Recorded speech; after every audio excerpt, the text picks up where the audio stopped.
بسم اللہ الرحمن الرحیم۔ ہم دعا مانگنا سیکھ لیں، دعا مانگنا، پھر اللہ اپنا غیب چلا کے دکھا۔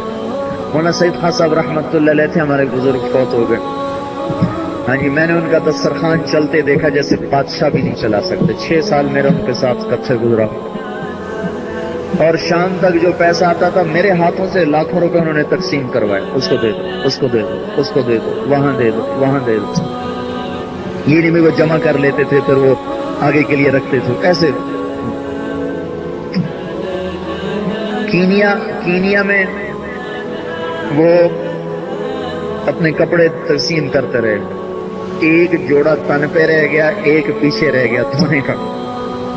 تو وہ ایک آدمی کہنے لگے یہ جوڑا اس کو دے دو۔ تو ہمارے ساتھی ہیں جاوید، انہوں نے کہا جی بھائی یہ آخری ہے، ایک آپ نے پہنا ہوا ہے، یہ دوسرا ہے، ایک تو رکھیں، ایک دھویا جائے دوسرا پہنا جائے۔ کہنے لگے میں نے بڑی مشکل سے غیب کا دروازہ کھلوایا ہے، تو میرا بند کروانا چاہتا ہے؟ تو میرا بند کروانا چاہتا ہے؟ دے دو اس کو۔ دے دیا۔ جوہانسبرگ کے ایئرپورٹ پر اترے تو وہاں ایک آدمی پہلے سے 6 جوڑے تیار کر کے لایا ہوا تھا۔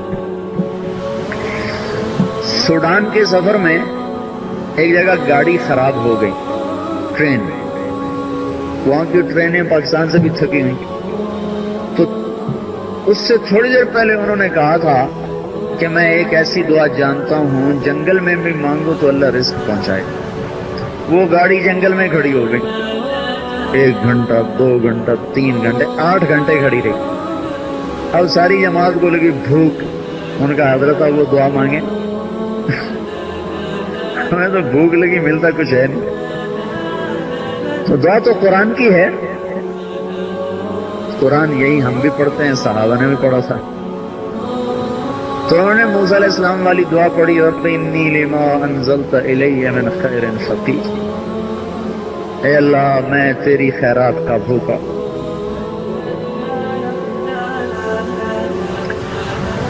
آدھا گھنٹہ گزرا ہوگا، پونا گھنٹہ، 20 منٹ سے پونے گھنٹے کے درمیان ایک کالا جنگل سے بھاگتا ہوا آ رہا، سر پہ ٹوکرا رکھا ہوا، بھاگا بھاگا